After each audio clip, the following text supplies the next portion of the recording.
Hello students, welcome to my channel PT academy.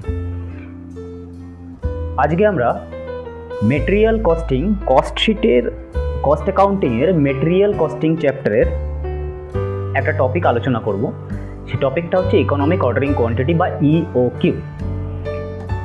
First of all, cost অ্যাকাউন্টিংয়ে cost sheet আমরা দেখেছি কীভাবে cost sheet করতে হয়, এবং কস্ট শিটে আমরা দেখেছি যখন টোটাল একটা মেটেরিয়ালের, টোটাল একটা প্রোডাক্টের কস্ট আমরা ডিটারমাইন করি, তখন সেই প্রোডাক্টের কস্টের ভিতরে যে যে এলিমেন্টসগুলো থাকে, কস্টের এলিমেন্টস যেটাগুলোকে আমরাকে বলি, বা কস্ট কম্পোনেন্ট যেগুলোকে আমরা বলি, সেই কম্পোনেন্টগুলো কতগুলো ভাগে আমরা ভাগ করি।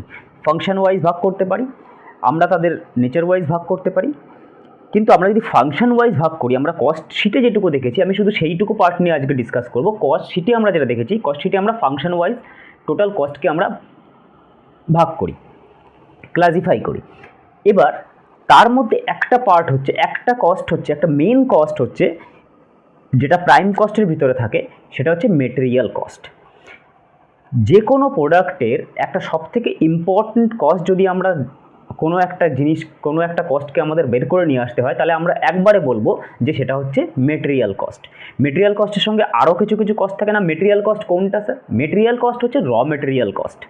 ওকে, কোনো একটা প্রোডাক্ট করতে গেলে যে র মেটেরিয়ালটা, মেন র মেটেরিয়ালটা লাগে, সাপোজ আমার হাতে এই পেনটা রয়েছে, এই মার্কার পেনটার মধ্যে মেন যে কস্টটা লুকিয়ে আছে, সেই কস্টটা আছে কিন্তু এর র মেটেরিয়াল কস্টের উপরে।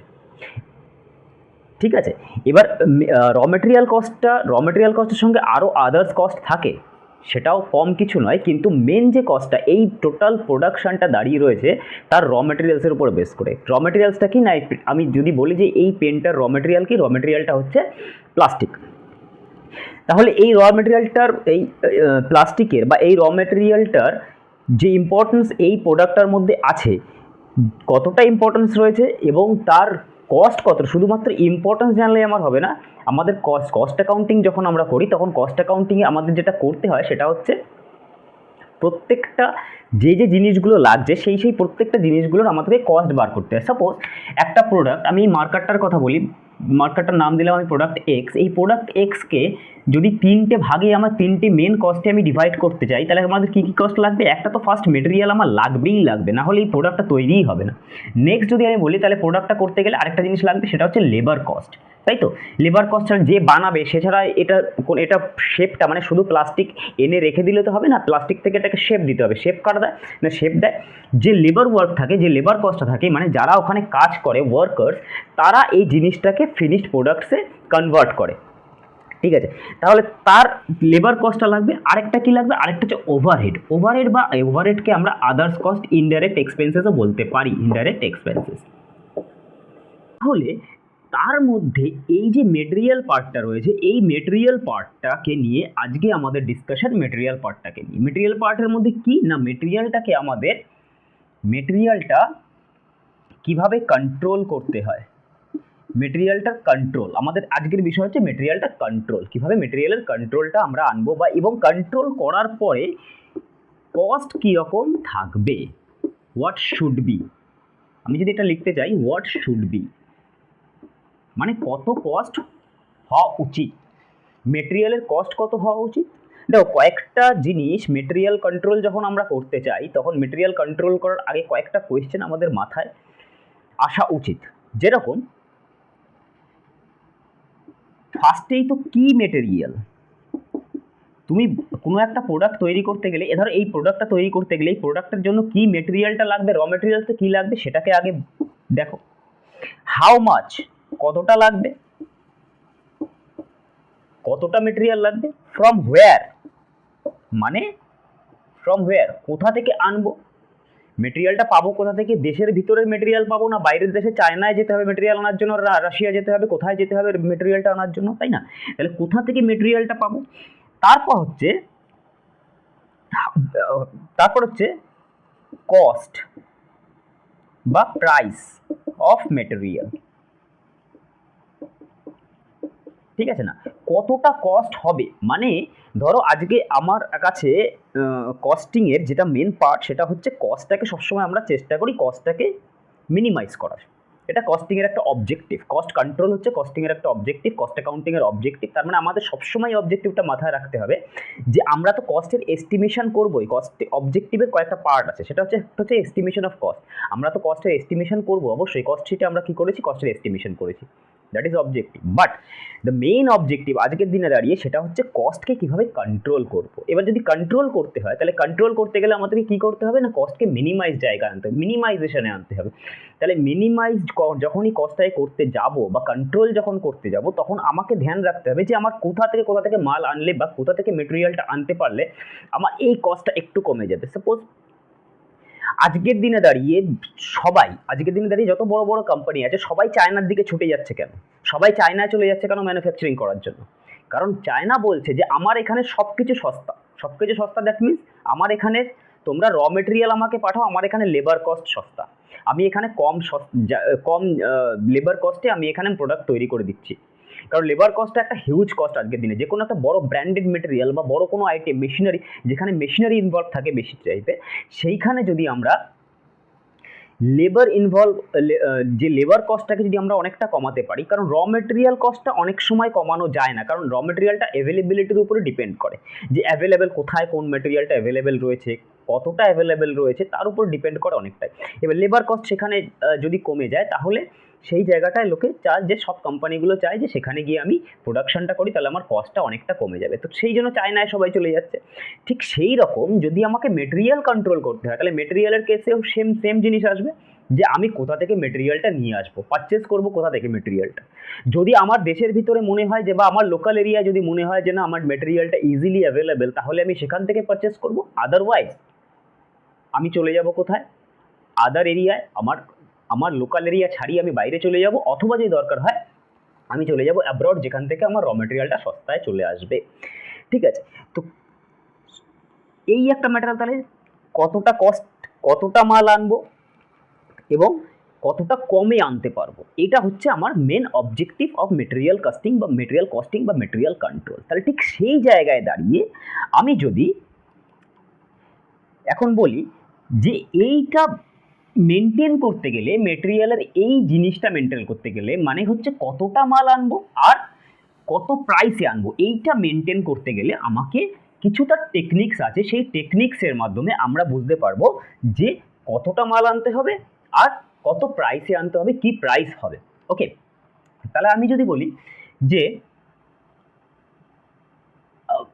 মেটেরিয়াল এক্স আমার প্রোডাকশানের জন্য লাগবে, প্রোডাকশান সাপোজ ওয়াই, এটা আমার এখন দরকার নেই, মেটেরিয়াল এক্স লাগবে আমার ওয়াই প্রোডাকশানের জন্য, মেটেরিয়াল এক্স লাগবে।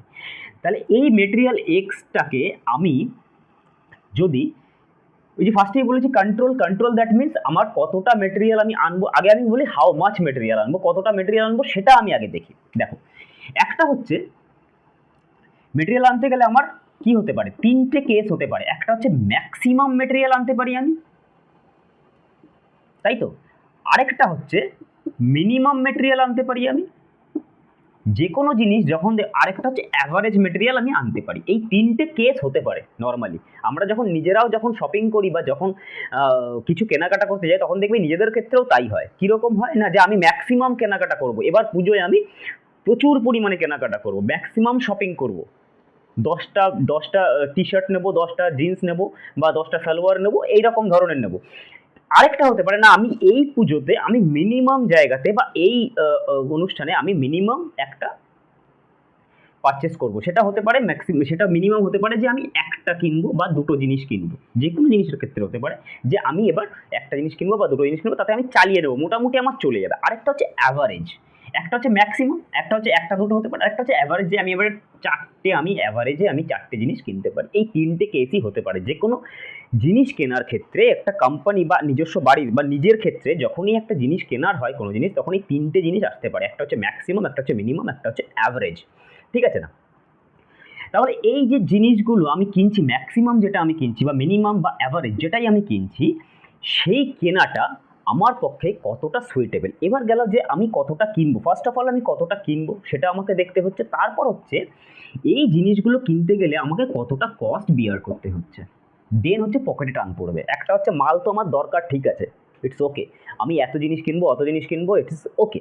বাট এই যে দরকারটা রয়েছে, এই দরকারটা আমার মেটানোর জন্য আমার পকেট পারমিট করছে কতটা, কোনো অর্গানাইজেশনের পকেট কতটা পারমিট করছে, দ্যাট মিনস অর্গানাইজেশনের ফাইন্যান্স লেভেল কি আছে, ফাইন্যান্স কতটা পারমিট করছে যে এই যে ম্যাক্সিমাম, যে সাপোজ আমি 10টা মেটেরিয়াল কিনতে চাইছি, এক্স মেটেরিয়াল আমি 10টা কিনতে চাইছি, 10টার জন্য কি আমার কস্ট অ্যাভেলেবেল রয়েছে, মানে ফাইন্যান্স অ্যাভেলেবেল রয়েছে, তাহলে আমি কি এটার জন্য এটা বিয়ার করতে পারবো? সেই ক্ষেত্রে যদি না পারি তাহলে কি আমি অ্যাভারেজটা করবো নাকি আমি মিনিমাম লেভেলে করবো? বাট ফিনান্সের থেকেও বড় একটা ইম্পর্টেন্ট জিনিস হচ্ছে এই যে প্রোডাক্টটা বসে রয়েছে, ওয়ান প্রোডাক্ট যেটাকে আমি তৈরি করব এই মেটেরিয়ালের সাহায্যে with the help of the X. ঠিক আছে, আমরা কি তৈরি করব? Will make the material a product Y, তাই তো? এই মেটেরিয়ালটা আমরা তৈরি করব। তাহলে এই মেটেরিয়ালটার জন্য রিকোয়ারমেন্টস কী আছে? ফার্স্ট দেখো যে এই মেটেরিয়ালটার জন্য রিকোয়ারমেন্টস কী আছে। What are the requirements of to make this product Y? কতটা লাগবে, হাউ মাচ লাগবে, হাউ মাচ, দ্যাট মিনস এখানে আমাদের কোয়েশ্চেনটা চলে আসছে হাউ মাচ, আমার কতটা লাগবে, এক্সট্রা কতটা লাগবে। সেখানে আমার কি বলছে না, যে এই যদি রিকোয়ারমেন্টে আমি যদি বলি, তাহলে রিকোয়ারমেন্টে আমার এখানেও তিনটে কেস হতে পারে, একটা হচ্ছে ম্যাক্সিমাম রিকোয়ারমেন্ট, একটা হচ্ছে অ্যাভারেজ রিকোয়ারমেন্ট, একটা হচ্ছে মিনিমাম রিকোয়ারমেন্ট, তাই তো? এখানেও তিনটে হতে পারে। ম্যাক্সিমাম রিকোয়ারমেন্ট কখন আসবে না, যখন আমার প্রোডাক্টের হিউজ ডিমান্ড থাকবে, তখন আমার ম্যাক্সিমাম রিকোয়ারমেন্ট আসবে। আরেকটা জিনিস অ্যাভারেজ রিকোয়ারমেন্ট, অ্যাভারেজ রিকোয়ারমেন্ট সবসময় যে রিকোয়ারমেন্টটা থাকে সেই রিকোয়ারমেন্টটাকে আমরা বলি অ্যাভারেজ রিকোয়ারমেন্ট বা অ্যাভারেজ কনজাম্পশন। ঠিক আছে, রিকোয়ারমেন্টের থেকে কি আসলো? কনজাম্পশন। তাহলে ম্যাক্সিমাম কনজাম্পশন বা অ্যাভারেজ কনজাম্পশন, বা আরেকটা হতে পারে মিনিমাম, যে কোনো আমার কেনাকাটা নেই এই সিজনে, কোনো মানে কোনো সিজনাল বিজনেস যদি হয়ে থাকে, তাহলে সেই সিজনাল বিজনেসের ক্ষেত্রে কি হয়, কোনো একটা সিজনে বেশি বিক্রি হয়, সারা বছর ধরে মোটামুটি অ্যাভারেজ একটা বিক্রি হয়, আর একটা সিজনে পিক, মানে একটা সিজনে একদম কমে যায় বিক্রি, বাটা একদম বন্ধ হয়ে যায়, সেল একদম হয়ই না বলতে গেলে, সেটা মিনিমাম। তাহলে এই তিন ধরনের কেস সেখানে হতে পারে। তাহলে এই তিনটে কেস যখনই হবে, তখন কি আমার মেটেরিয়াল রিকোয়ারমেন্ট কি সেম থাকবে? এটা কি হতে পারে কোনোদিন মেটেরিয়াল রিকোয়ারমেন্ট সেম থাকবে? যখন আমার ম্যাক্সিমাম কনজাম্পশন হবে, যখন প্রোডাক্টটা ম্যাক্সিমাম তৈরি হবে, তখন আমার মেটেরিয়াল রিকোয়ারমেন্ট কি হবে? বাড়বে, আপলাইনে যাবে। যখন অ্যাভারেজ থাকবে, তখন মেটেরিয়াল রিকোয়ারমেন্টও অ্যাভারেজই থাকবে, অ্যাভারেজ থাকবে। আর যখন মিনিমাম, তখন মেটেরিয়াল রিকোয়ারমেন্টও বসে যাবে, মানে মেটেরিয়াল রিকোয়ারমেন্টও আমার কম হবে। তাহলে এই কন্ট্রোলটা ঠিকঠাক করতে গেলে আমাদেরকে একটা টেকনিক অ্যাপ্লাই করতে হয়, সেটা হচ্ছে ইওকিউ বা ইকোনমিক অর্ডার কোয়ান্টিটি। দেখো, এইটা হচ্ছে, যদি আমি শুধুমাত্র মেটেরিয়াল কন্ট্রোলের কথা বলি, তাহলে আমাকে এখানে কয়েকটা লেভেল আছে, ঠিক আছে? এই লেভেলটা আমি পরে করাবো। লেভেলটা মানে কি, কতটা মেটেরিয়াল আমার ম্যাক্সিমাম লেভেল কতটা থাকতে পারে, এই প্রত্যেকটা যে জিনিসগুলো আমি বললাম না, maximum consumption, average consumption, minimum consumption, এটাকে ধরো একটা লেভেল ধরো, ঠিক আছে? উপরের লেভেল, মাঝখানের লেভেল, তলার লেভেল, তিনটে লেভেল ধরো। তিনটে লেভেল যদি আমি ধরি, তাহলে ম্যাক্সিমাম কতটা লেভেল আমাকে মেটেরিয়াল রাখবো, এক্স রাখবো। সাপোজ আমি একটা মেটেরিয়াল ম্যাক্সিমাম রাখতে পারি 200, তাহলে আমি অ্যাভারেজ কত রাখতে পারি? 100, আর মিনিমাম কত রাখতে পারি? 50। এই তিনটে লেভেল আছে, এই তিনটে লেভেল হচ্ছে মেটেরিয়াল কন্ট্রোলের তিনটে লেভেল আছে, maximum level, average level, minimum level. তারও ফর্মুলা আছে, তারও অঙ্ক, এবং এই লেভেলগুলোকে কীভাবে মেনটেন করতে হয় সেটা একটা আলাদা পার্ট। আজকে আমি যেটা দেখবো সেটা অনলি ইওকিউ, মানে এই যে ম্যাক্সিমাম, এই যে লেভেলগুলো বা এই যে কোয়ান্টিটিগুলো আমার লাগবে, সেগুলোর কস্ট কতটা মিনিমাইজ করা যায়, সেটার কস্ট কতটা মিনিমাইজ করা যায়, সেটা কে বলবে? সেটা বলবে ইওকিউ। ঠিক আছে, আমি একটা জায়গায় বলে দিলাম যে মেটেরিয়াল কন্ট্রোল করতে গেলে যে আমার এত কোয়ান্টিটি লাগবে, সব লেভেলগুলোকে আমি মেপে রাখলাম, সব লেভেলগুলো ঠিকঠাক করে, যে ম্যাক্সিমাম লেভেল আমার 200 লাগবে, আমার অ্যাভারেজ লেভেল 100 লাগবে, আমার মিনিমাম লেভেল 50। ঠিক আছে তো? তাহলে যে সময় যেটা আমি অর্ডার করব, মানে হচ্ছে এই তিনটে লেভেলের সঙ্গে আরেকটা লেভেল যোগ করে দাও, সেটাকে বলে রিঅর্ডার লেভেল। রিঅর্ডার লেভেলটা কি না স্যার? রিঅর্ডার লেভেলটা হচ্ছে যে লেভেলে গিয়ে আমি অর্ডার প্লেস করব। ম্যাক্সিমাম লেভেল যখনই আমার কোয়ান্টিটি এক্স, মানে মেটেরিয়াল এক্সটা যখন ম্যাক্সিমাম লেভেলে চলে যাবে, তখন কি কোনো পাগলে শেখাও তখন কি অর্ডার করবে কোনো জিনিস? করবে না, কেউ করবে না, কোনো অর্গানাইজেশন করতে যাবে না যে আমার ম্যাক্সিমাম লেভেলে মাল রয়েছে, এখন আমি অর্ডার করে করবোটা কি? আমার এখন অর্ডার করার দরকার নেই, আমি এখন রিঅর্ডার মারবই না। রিঅর্ডার মারবে কখন? যখন এই জায়গা, এই যে অ্যাভারেজ লেভেলেরও একটু কমে যাবে বা মিনিমাম লেভেলে আসবে না, অ্যাভারেজ লেভেলের থেকে একটু কমে যাবে, কিন্তু মিনিমাম লেভেল আসবে না। এই একটা জায়গা গিয়ে তাকে রিঅর্ডার মারতেই হবে। কারণ কি, যদি এখানে গিয়ে রিঅর্ডার না মারে তাহলে কি হবে, তার লেভেল যখনই কমে যাবে, যখনই মিনিমাম লেভেলের থেকে কমে গেল, তখন তার কাছে একটা বাফার জায়গা চলে আসবে যে না, আমার প্রোডাকশন হ্যাম্পার হতে পারে। দুটো জিনিস হতে পারে, একটা হচ্ছে ওভার কনজাম্পশন, মানুষ বেশি খেলে যেরকম ভুঁড়ি বাড়ে, মোটা হয়ে যায়, আর কম খেলে শুকিয়ে যায়, ঠিক সেম কেস যদি আমি ওভার কনজাম্পশন করি তাহলে আমার কি হবে, ওভার কনজাম্পশন হলে কস্ট বাড়বে। আর যদি মিনিমাম কনজাম্পশন হয়, মিনিমাম কনজাম্পশন হলে কি হবে, মিনিমাম কনজাম্পশন হলে প্রোডাকশন হ্যাম্পার হবে। দুটোর কোনোটাই আমার দরকার নেই। আমার এমন একটা লেভেল দরকার, এমন একটা কোয়ান্টিটি আমাকে সবসময় মেনটেন করতে হবে যে কোয়ান্টিটিতে আমার প্রোডাকশন ঠিকঠাকভাবে চলবে, কস্টিংও মানে র মেটেরিয়াল রাখার যে কস্টটা ম্যাক্সিমাম লেভেলের উপরে চলে গেলে, বা রাখার যে কস্টটা, হোল্ডিং কস্ট বলো বা ক্যারিং কস্ট যেটাই বলো, সেটা যাতে অনেকটা কম থাকে। ঠিক আছে, তার ফলে মানে গোডাউনের কস্টিং কম লাগবে, কিপার মানে স্টোর কিপার রাখতে হয়, তাকে স্যালারি দেওয়া বা অন্য রকমের মেনটেনেন্স কস্ট থাকে, সেই মেনটেনেন্স কস্টগুলো যাতে কম হয়, তার জন্য আমি বেশি নেব না, কিন্তু আবার প্রোডাকশন যাতে হ্যাম্পার না হয় তার জন্য আমি একেবারেও প্রোডাকশন মানে কনজাম্পশন লেভেল কমাবো না। ঠিক এই রকম পজিশনে দাঁড়িয়ে আমাকে লেভেল মেনটেন করতে হয়। তো যে লেভেলটায় আমি গিয়ে অর্ডার করি সেই লেভেলটাকে আমরা বলি রিঅর্ডার লেভেল। তাহলে এই চারটে তো লেভেল হলো, এই চারটে তো আমার কনজাম্পশনটা কতটুকু, আমি মানে মেটেরিয়ালটা কতটুকু আনবো সেইটুকু আমি দেখে নিচ্ছি, যে কোন লেভেলে অর্ডার দিচ্ছি, কতটা ম্যাক্সিমাম লেভেলে রাখছি, অ্যাভারেজ লেভেলই বা কী থাকছে, মিনিমাম লেভেলই কী থাকছে। কিন্তু এটা থেকে এটা কোনো সময় বোঝা যায় না যে কতটুকু মানে কোন লেভেলটা বা কোন অর্ডারটাকে নিলে, ধরো আমি রিঅর্ডার লেভেলে এসে এখানে একটা জায়গায় এসে 120, এই জায়গায় এসে আমি রিঅর্ডার মেরে দিলাম যে আমার মাল দরকার, ঠিক আছে না, কিন্তু এই জায়গায় এসে যে আমি অর্ডারটা দিলাম, সেই অর্ডারটা কতটা ভায়াবল, কতটা কস্ট এফেক্টিভ, সেটা আমাকে কে বলবে, সেটা বলবে ইকোনমিক অর্ডার কোয়ান্টিটি, যে কোন কোয়ান্টিটিটা অর্ডার করলে সেটা সব থেকে সস্তা হবে। ঠিক আছে, দেখো কীরকমভাবে হয়, আমি খুব সুন্দর করে টেবিলের মাধ্যমে, একটা চার্টের মাধ্যমে আমি বুঝিয়ে দিচ্ছি ইওকিউটা বা অর্ডারটা কীভাবে কোনো কোম্পানি প্লেস করে, কীভাবে অর্ডার প্লেস করে। সাপোজ আমার 2400 ইউনিট অ্যানুয়াল, এটা আমার অ্যানুয়াল ডিমান্ড। কিসের ডিমান্ড? না, অ্যানুয়াল ডিমান্ড অফ র মেটেরিয়াল। ভালো করে মাথায় রাখবে, এগুলো কিন্তু কোনো কিছু প্রোডাক্টের হচ্ছে না, সবটা কিন্তু মেটেরিয়াল কন্ট্রোল হচ্ছে, আমরা মেটেরিয়াল কস্টিং করছি এবং এটা হচ্ছে র মেটেরিয়াল। ওকে, তাহলে 2400 ইয়ারলি আমার র মেটেরিয়াল দরকার আছে। এবার এই 2400টাকে কতভাবে বলো, একটু চিন্তা ভাবনা করে ভালো করে ভেবে দেখো যে এই যে 2400 যে টোটাল কোয়ান্টিটি আছে, এই কোয়ান্টিটিটাকে আমরা কতভাবে আনতে পারি, কতভাবে আনতে পারি স্যার, কীরকমভাবে আনতে পারি? না, আমি একটা কোয়ান্টিটি অর্ডার করতে পারি, ওয়ান কোয়ান্টিটি অর্ডার করবো। ওয়ান কোয়ান্টিটি যদি অর্ডার করি তাহলে আমার কতগুলো অর্ডার দিতে হবে? 2400, মানে 2400 Times I have to order, place the order, I have to place the order. এইবার যদি একটা কোয়ান্টিটি করে আমাকে প্লেস করতে হয় অর্ডার, তাহলে 2400 বার আমাকে অর্ডার প্লেস করতে হবে। অতবার কি সারা বছরে অতবার অর্ডার করা সম্ভব? সম্ভব না। তাহলে this is not a viable option, this is not a viable option. So next অপশানে আমরা কি যাই? নেক্সট অপশানে আমি যাচ্ছি যে আমরা যদি 200 করে অর্ডার দিই, 200 করে অর্ডার দিলে কি হবে? 2400 ডিভাইড বাই 200 ইকুয়ালস টু 12। আমাকে সারা বছরে 12টা অর্ডার দিতে হবে। নেক্সট অপশান কি আছে? নেক্সট অপশান এরকম থাকতে পারে যে না স্যার, আমি 400 করে অর্ডার দেবো, তাহলে 2400 ডিভাইড বাই 400 ইকুয়ালস টু আমাকে সারা বছরে 6 বার অর্ডার দিতে। না, আমি এবার অর্ডার দেবো 800 করে অর্ডার দেবো, তাহলে 2400 টোটাল 2400 ইউজেস মানে রিকোয়ারমেন্ট আছে আমার, তাহলে 2400 ডিভাইড বাই 800 মানে 3 টাইমস, আমাকে সারা বছর 3 বার অর্ডার প্লেস করলে হয়ে যাচ্ছে।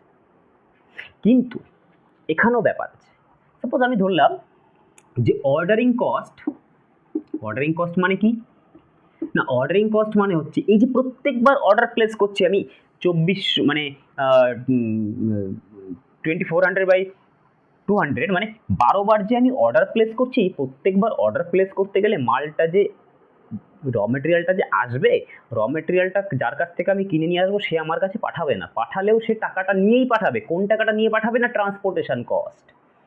ট্রান্সপোর্টেশন কস্ট আছে, শিপিং চার্জ আছে, আর আদার্স ডকুমেন্টেশনের জন্য কিছু চার্জেস লাগে। যদি বাইরে বিদেশ থেকে আসে তাহলে তো অনেক রকমের চার্জেস অ্যাড হয়ে যায়।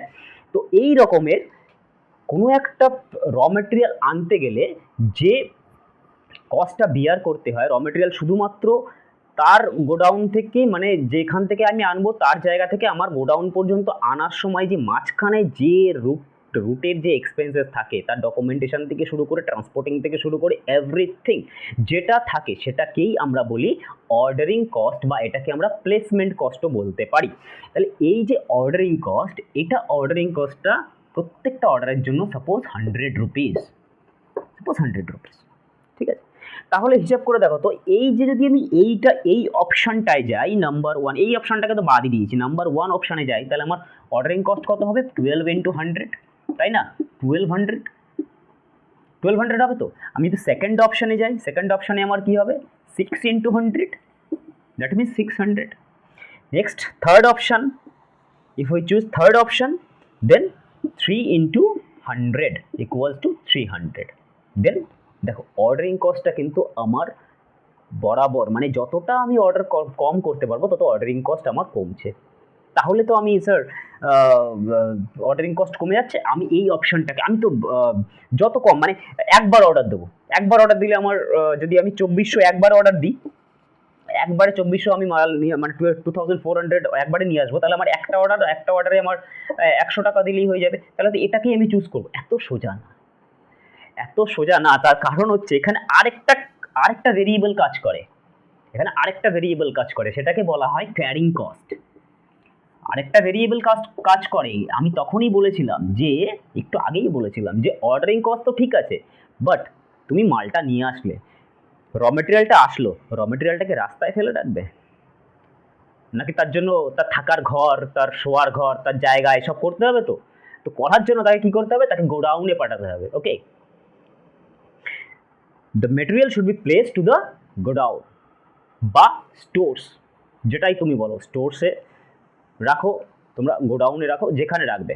তো যখন কোনো অর্গানাইজেশন, কোনো বিজনেস পার্সন যখন কোনো র মেটেরিয়ালস আনবে, তখন তো তাকে রাস্তায় ফেলে রাখতে পারবে না, ঠিক আছে? তার জন্য একটা গোডাউন থাকবে, গোডাউনের কস্ট আছে, গোডাউন কিপার্স থাকে, স্টোর কিপার, তাদের কস্ট আছে, সেখানকার আরও মেনটেন্যান্স কস্ট আছে। গোডাউন রাখার জন্য তার ইলেকট্রিসিটি, তার যদি কোনো তোমার কি বলে, এমন কোনো প্রোডাক্ট হয় যে প্রোডাক্টগুলো বেশি দিন রাখা যায় না, তাহলে তার জন্য কেমিক্যালের কস্ট থাকে, অনেক রকমের কস্ট থাকে, এগুলো হিউজ কস্ট একটা থাকে, সেগুলোকে আমরা বলি ক্যারিং কস্ট। মানে মালটাকে রাখার জন্য, র মেটেরিয়ালটাকে রাখার জন্য কত কস্ট হচ্ছে, তাহলে সেই ক্যারিং কস্টটা এর সঙ্গে তো অ্যাড হবে। শুধুমাত্র তো অর্ডারিং কস্ট, একটা কস্ট অর্ডারিং কস্ট নয়, তার সঙ্গে আরেকটা কি আছে? ক্যারিং কস্ট আছে। এবার হিসেব করে দেখো তো, ক্যারিং কস্ট আমার কাছে একটা গোডাউন আছে, একটা গোডাউনে আমি ক্যারিং কস্ট, ধরো ক্যারিং কস্ট হচ্ছে ₹8, ঠিক আছে? এবার 8 টাকা হচ্ছে ক্যারিং কস্ট। এবার গোডাউনটাকে আমাকে রেন্টে নিতে হচ্ছে, বা নিজের গোডাউন। সেই গোডাউনে আমার যত বেশি মাল থাকবে তার কস্ট তত বেশি হবে। Yes or no? যত বেশি মাল থাকবে তত কস্ট বেশি হবে, তত জায়গা বেশি লাগবে। আমার যদি আজকে একটা ছোট্ট ঘরের ভিতরে আমি মাল রাখতে পারি, তাহলে আমার কস্ট কম। তার সাপোজ রেন্ট যদি হয়, তাহলে রেন্ট কম হবে। যদি আমার নিজস্ব থাকে, তাহলে সেখানকার মেনটেন্যান্স কস্টও কম থাকবে। এবার যদি একটা হিউজ গোডাউন আমাকে যদি মেনটেন করতে হয় সবসময়, তাহলে তার জন্য হিউজ কস্ট লাগবে। তাহলে যদি আমি এখানে 2400, মানে যদি আমি বেশি করে অর্ডার দিই, যদি আমার পরিমাণটা একবারে চলে আসে এবং সারা বছর সেটাকে রাখতে হয়, তাহলে সারা বছরের ক্যারিং কস্ট আছে তার উপর। আমি একবারে ফার্স্টে একটাই অর্ডার দিলাম, হিউজ পরিমাণে মাল নিয়ে এসে আমার গোডাউনে ঢুকিয়ে দিলাম, তাহলে সারা বছর সেটাকে রাখার যে কস্টটা, সেটা তো অনেকটা বেশি হবে। সুতরাং যখন আমি এই জায়গাটায় নিয়ে আসবো, তখন আমার ক্যারিং কস্টটা কত হয়ে যাবে জানো? আর ক্যারিং কস্ট সবসময় আমরা অ্যাভারেজ ইনভেন্টরি, ক্যারিং কস্টটাকে সবসময় আমার অ্যাভারেজ ইনভেন্টরির উপরে আমরা মাল্টিপ্লাই করি। অ্যাভারেজ ইনভেন্টরি মানে কি? অ্যাভারেজ ইনভেন্টরি মানে হচ্ছে এটুকু মনে রাখো যে ধরো আমার গোডাউনে, আমি এই এক্সাম্পলেই বলছি, আমার গোডাউনে 2400 ফার্স্টে আমার গোডাউনে মানে 2400 ইউনিট র মেটেরিয়াল আমার গোডাউনে ঢুকে গেছে, কিন্তু সেখান থেকে তো আমার ইউজও হচ্ছে 2400 ইউনিট, 2400 টোটাল ইউনিট।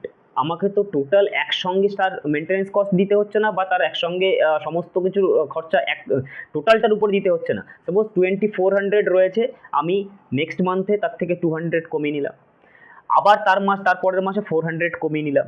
এইভাবে করতে করতে তো জিনিসটা আস্তে আস্তে শেষ হচ্ছে, তাই না? তাহলে এই রকম যখন শেষ হচ্ছে আস্তে আস্তে, তখন আমি যদি 2400-এর উপর টোটাল কস্টটা সারা বছর দিই, তাহলে সেটা ঠিকঠাক হয় না, ঠিকঠাক ক্যালকুলেশন আসে না, বাট সেটা সঠিক মেথডও নয়। সেজন্য আমরা একটা অ্যাভারেজ ইনভেন্টরি ধরে নিই, যে এই অ্যাভারেজ ইনভেন্টরির উপর টোটাল কস্ট কী হয়। যেমন ক্যারিং কস্ট আমি যদি বলি পার ইউনিট দেওয়া থাকে, পার ইউনিট ক্যারিং কস্ট ধরো 8 টাকা রয়েছে, তাহলে 8 টাকা পার ইউনিট, 8 রুপিস যদি পার ইউনিট ক্যারিং কস্ট হয়, তাহলে এই 8 রুপিসের উপরে আমি 2400 টোটালটা মাল্টিপ্লাই করে দিলে আমার কস্টটা অনেকটা বেশি হবে, হিউজ হবে, কারণ ওইটা ভায়াবল নয়, সেখানে অ্যাপ্রোপ্রিয়েট হচ্ছে না। তার কারণ ওই যে বললাম, আমরা তো তার থেকে ইউজ করছি, 2400 তো সারা বছর ধরে নেই, 2400 থেকে ইউজ হচ্ছে জিনিসটা। তাই আমরা একটা অ্যাভারেজ ইনভেন্টরি, ওখানে অ্যাভারেজ ইনভেন্টরি আমরা করে নিই, এবং অ্যাভারেজ ইনভেন্টরির উপরে আমরা কস্টটাকে ক্যারিং কস্টটাকে বার করি। তাহলে এই 2400 যদি আমি প্রথমেই আনি, তাহলে দেখো এবার কস্টটা কীরকম হবে। আমি যদি একবারে আনি, এটা অপশান 4 ছিল, একবারে যদি আমি 2400, তাহলে 1200 টাকা হবে। 1200 ইনক্লুডেড, মানে অ্যাভারেজ বার করতে হবে। অ্যাভারেজ হচ্ছে 2400 ডিভাইড বাই 2 ইকুয়ালস টু 1200। যেহেতু বলেছি অ্যাভারেজ বার করতে হয়, অ্যাভারেজ ইনভেন্টরির উপরে আমরা বার করি, তাহলে এই 1200 ইন্টু কত কস্ট, 8 টাকা করে, তাই তো, রুপিস 8, 9600। এখানে কস্ট কত হচ্ছে? 9600। এবার দেখো এখানে আমি কত করে নিয়ে আসছি, 800 আনছি, 800 করে একবারে নিয়ে আসছি। এখানকার ইনভেন্টরি আমি কতটা করে নিয়ে আসছি, টোটাল 2400, টোটাল 2400 রয়েছে, কিন্তু আমি টোটাল একবারে করে কতটা আনছি, 800। কিন্তু 800 হবে না, তো 800 divide by 2 into equals to 400 into 8, 3200। দেখো এখানে কমে গেল। তাহলে দুটো জিনিস, একটা হচ্ছে যদি আমি অর্ডারিং কস্টের দিকে, যদি আমি অর্ডারিং কস্টকে কমাতে যাই, সেখানে ক্যারিং কস্ট বেড়ে যাবে। আবার যদি ক্যারিং কস্টকে কমাতে যাই, তাহলে অর্ডারিং কস্ট বেড়ে যাচ্ছে। তাহলে এই যে জিনিসটা হচ্ছে, অর্ডারিং কস্ট, দুটো মাত্র কস্ট, একটা হচ্ছে অর্ডারিং, একটা ক্যারিং কস্ট, কিন্তু এমন গ্যাড়াকল যে অর্ডারিং কস্ট কমাতে গেলে ক্যারিং কস্ট বেড়ে যাচ্ছে, ক্যারিং কস্ট কমাতে গেলে অর্ডারিং কস্ট বেড়ে যাচ্ছে। তাহলে স্যার কী করা যায়? That is the optimum situation, সেখানে আমরা একটা বার করি। অপটিমাম সিচুয়েশন দ্যাট মিনস যে সিচুয়েশনে দাঁড়িয়ে ordering cost and carrying cost should be minimum. কি বললেন আবার? Ordering cost and carrying cost should be minimum. এমন একটা পজিশন, মানে এমন একটা জায়গায় আমি অর্ডার দেব, যে জায়গাটা দাঁড়িয়ে এই দুটো কস্টই মিনিমাম হবে। হ্যাঁ স্যার, কীরকম, সেটা কীভাবে? তার জন্য তো অনেক পারমুটেশন কম্বিনেশন করতে হবে, এইটা না ওটা না সেটা, অনেক মানে আমি এতক্ষণ কম্বিনেশন করে দেখছিলাম তো, যে কোনটাতে কম হয় কোনটাতে বেশি হয়, তাহলে এরকম অনেক কম্বিনেশন করতে হবে না। ওই কম্বিনেশন, অতগুলো কম্বিনেশন বা অত হিউজ পরিমাণে ক্যালকুলেশন থেকে বাঁচার জন্য একটা ছোট্ট ফর্মুলা ইউজ করা হয়, দ্যাট ইজ ইওকিউ, যেটা আমাদের আজকের টপিক ছিল, ইকোনমিক অর্ডারিং কোয়ান্টিটি। না স্যার, ফর্মুলা কি? না, ফর্মুলাটা হচ্ছে 2AO/C, √2AO/C। এই ফর্মুলাটা কীভাবে ড্রাইভ করা হয় সেটাও অন্য কোনো ক্লাসে আমি বলে দেবো, যে ফর্মুলাটা কীভাবে আসে বা ফর্মুলাটা কীভাবে ডিরাইভ করা হয়। বাট এখন আপাতত জানো যে ফর্মুলাটা হচ্ছে 2AO/C। তাহলে স্যার এখানকার এই যে ভেরিয়েন্টসগুলো আছে, এগুলো কি কি? না, কি এখানে, where A equals to annual demand। আমাদের যে এক্সাম্পলে অ্যানুয়াল ডিমান্ড কত ছিল? 2400, তাই তো? ওকে। না স্যার, ও কি? ও হচ্ছে অর্ডারিং কস্ট। না স্যার, আমাদের এক্সাম্পলে অর্ডারিং কস্ট কত ছিল? 100 রুপিস ছিল, তাই তো? রুপিস 100 ছিল। ক্যারিং কস্ট কত ছিল sir? C equals to carrying cost. So carrying cost কত ছিল ₹8। তাহলে এবার ইওকিউ মানে অর্ডারিং কোয়ান্টিটিটা কতটা কোয়ান্টিটি অর্ডার করলে সব থেকে ইকোনমিক হবে, সব থেকে সস্তা হবে, না সেখানে অর্ডারিং কস্টও কম হবে, ক্যারিং কস্টও কম হবে, সবটাই কম হবে। তাহলে স্যার সেটা কি, ফর্মুলায় ফেলে দাও। আমাদের এই ঠিক যে এক্সাম্পলটা দিয়েছিলাম সেই এক্সাম্পলটাই ধরেই ফর্মুলায় ফেলে দাও, দেখো চলে আসবে। √2AO/C ইকুয়ালস টু √2 ইন্টু এ কত, এ হচ্ছে 2400, 100 divided by 8. Okay, now derive it. 4 6 তাহলে উপরে হবে 600000, এই সরি 600000, তাই তো, এটাই হবে তো 60,000। তাহলে 60,000 এর রুট ওভার করলে কি হয়, 60,000 রুট ওভার করলে হয় 244 unit, 244.94, we can say 245 unit. তাহলে এই 245 ইউনিটে যদি আমরা অর্ডার করি, মানে 245 ইউনিট ধরে যদি আমরা অর্ডার করি, প্রত্যেক অর্ডারে 245 আমাকে নিতে হবে। তাহলে 245কে আমি যদি রাফলি 240ও ধরি, তাহলে আমাকে 2400 ডিভাইড বাই 240 ইকুয়ালস টু 10টা অর্ডার আমাকে প্লেস করতে, মানে 10 বার আমাকে অর্ডার প্লেস করতে হবে। প্রত্যেক অর্ডারে কত করে প্লেস করব অর্ডার, কত করে কোয়ান্টিটি অর্ডার করব, 245। আমাদের ইওকিউ এটাই বলে দিল। তাহলে 240তে গিয়ে দেখবে যে ওই জায়গাটায় অর্ডার করলে আমার ক্যারিং কস্ট আর অর্ডারিং কস্ট দুটোই একদম মিনিমাম থাকবে। তাহলে এটা হচ্ছে ইকোনমিক অর্ডারিং কোয়ান্টিটি। এবার ইকোনমিক অর্ডারিং কোয়ান্টিটি, তাহলে জিনিসটা খুবই সোজা, শুধুমাত্র একটু মাথা একটুখানি শার্প করে জিনিসটাকে চিন্তা ভাবনা করতে হবে যে আমার মেটেরিয়াল কন্ট্রোল কিসের জন্য করছি, কোথায় করছি, কিভাবে করব, মেটেরিয়াল কন্ট্রোলটা কিভাবে করব। কন্ট্রোল মানে কি, কন্ট্রোল মানে হচ্ছে সব কিছুর উপরে কন্ট্রোল থাকবে। আমি যদি কাউকে কন্ট্রোল করতে চাই, তাহলে আমাকে কিভাবে কন্ট্রোল করতে হবে, তাকে হিপনোটাইজ করতে হবে, তাকে সব দিক থেকে কন্ট্রোল করতে হবে, যাতে কোনোভাবেই আমার কাছ থেকে বেরিয়ে না যায়, তাই তো। তো এখানেও ঠিক সেম জিনিস, আমাকে কন্ট্রোল করতে হবে by material and by cost, তাই না, by material and by cost. তাহলে আমার যাতে মেটেরিয়ালও কোনো রকমের কোনো নষ্ট না হয় বা মেটেরিয়ালের শর্টেজ না হয়, ওভার মেটেরিয়াল যদি হয়ে যায় তাহলে নষ্ট হবে, কম মেটেরিয়াল যদি হয়ে যায় তাহলে শর্টেজ আসবে, তাহলে সেটা যেন না হয়। আবার এমন একটা জায়গা থেকে আনবো বা এমনভাবে আনবো, আমরা কোয়ান্টিটিটাকে এমনভাবে অর্ডার করবো যাতে তার মিনিমাম কস্ট হয়। EOQ is that ordering quantity where ordering cost and carrying cost will be so minimum but should be minimum. Okay, that is EOQ. Next আমরা দুটো প্রবলেম করি। তাহলে কনজাম্পশন অফ মেটেরিয়াল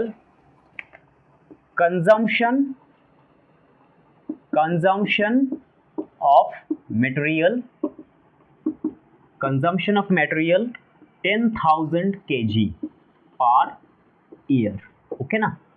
দেন বলছে order placing cost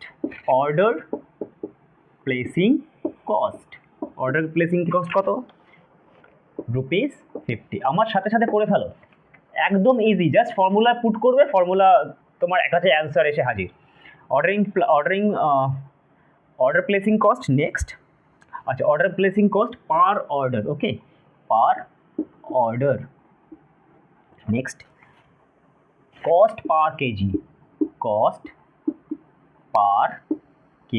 of material,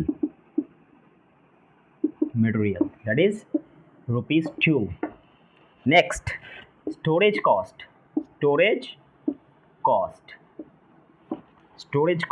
is 8% of average inventory।